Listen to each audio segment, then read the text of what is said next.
Alright, my name is Will Shaw. I'm going to give you guys a speech on the impact of media on today's society. Now, as we know, today's First Amendment was freedom of speech, of course. And it's freedom of speech which led up to some of the most influential things that happen in today's society, such as media. Media was brought on by countless numbers of situations such as the Boston Massacre and many of these other things, and which now media is one of the most influential things that we have in today's society. Now, civil rights leader Malcolm X said, "The media is the most powerful entity on earth. They have the power to make the innocent guilty, to make the guilty innocent. And that power, because they control the masses." That's simple as that.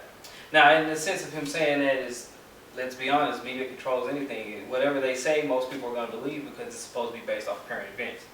Now, in that situation, you could have situations such as Ferguson, all the way over to what happened over in England with the soccer game, where you have different situations. Now, on that subject, you have, we run into the situation of the history of media, where history first began. Well, and like I said, First Amendment rights. So the very first newsletter was, of course, the Boston Letter. And when the Boston Letter first started, it only did, wrote papers on current events such as, a dog was lost, and you had all these other situations and such as things like that. Now, when media first came into play, the first incident that really made media worthwhile was the Boston Massacre. The Boston Massacre, which of course was such a propagated situation where they said, they made it seem bigger than what it really was. When it was, at the time, it may have been considered a massacre, but it really wasn't. So propaganda, which we all must understand, is actually a part of media. It makes media worthwhile. So in many wars, such as the Iraqi War and all of these different types of Middle Eastern wars, propaganda is what is needed in order to confuse the natives and make them believe what's going on. And that's what propaganda is.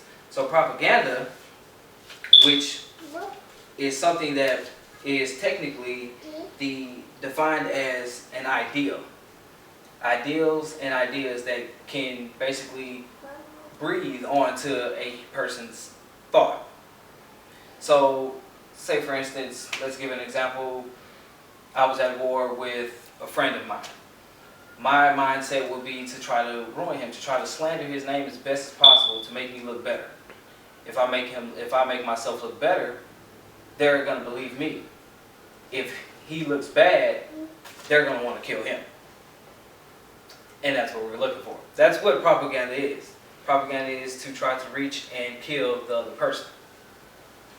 Now, media, in a sense, is one of the most controversial jobs in today's society, in my eyes, per se, because of the fact of there's a control called media bias.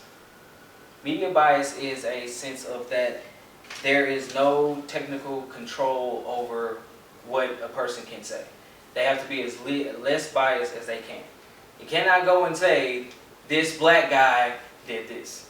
But in a lot of cases that has happened, such as the Ferguson situation where they were called animals.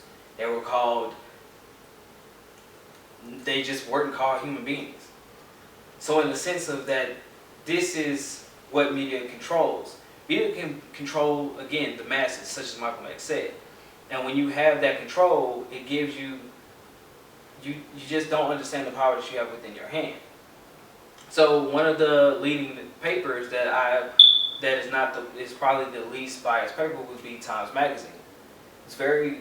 Majority of the reporters that are with Times Magazine, they are not very biased. The stories that they write are very utmost and accurate because they don't look at one side of the picture, they look at both. They get the full image. Now, news is probably one of the ending sources of media as of now. Most people believe that it's still accurate, most people believe that it's still worthwhile, but most people don't watch the news. News is not something that is constantly viewed. What's the new media of our generation, of the millennial generation, is social media. And while people don't believe so, that is the #1 way that we find our current events. So from Facebook, Instagram, Snapchat, and many other forth, also with magazines included, those are what